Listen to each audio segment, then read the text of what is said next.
৩৯টি দেশের অভিবাসীদের আশ্রয় আবেদন, কাজের অনুমতিপত্র, গ্রিন কার্ড এবং নাগরিকত্ব লাভের আবেদন গ্রহণে ট্রাম্প প্রশাসনের নীতি বাতিল করে দিয়েছেন দেশটির আদালত।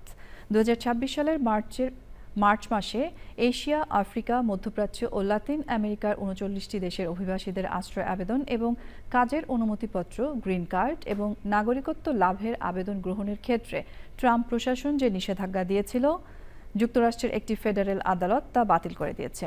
শুক্রবার দেশটির রোড আইল্যান্ড অঙ্গরাজ্যের রাজধানী প্রভিডেন্সের চিফ ইউএস ডিস্ট্রিক্ট আদালতের বিচারক জন ম্যাককোলেন এক রায়ে এই নিষেধাজ্ঞা দেন।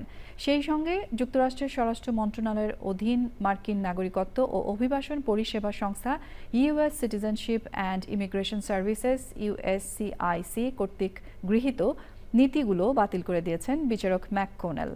তিনি বলেন, এইসব নীতি আফ্রিকা, এশিয়া, লাতিন আমেরিকা ও মধ্যপ্রাচ্যের কয়েক ডজন দেশের মানুষকে অনির্দিষ্ট আইনি অনিশ্চয়তার মধ্যে ফেলে দিয়েছে। রায়ে বিচারক ম্যাককোনেল আরও বলেন, যেসব অভিবাসী কংগ্রেস এবং ইউএসসিআইসি এর আইন ও বিধি মেনে যথাযথ প্রক্রিয়া অনুসরণের মাধ্যমে আবেদন করেছেন, ট্রাম্প প্রশাসনের অভিবাসন নীতির কারণে কোনো যৌক্তিক কারণ ছাড়াই তাদেরকে মাসের পর মাস ধরে অপেক্ষা করতে বাধ্য করাচ্ছে ইউএসসিআইএস।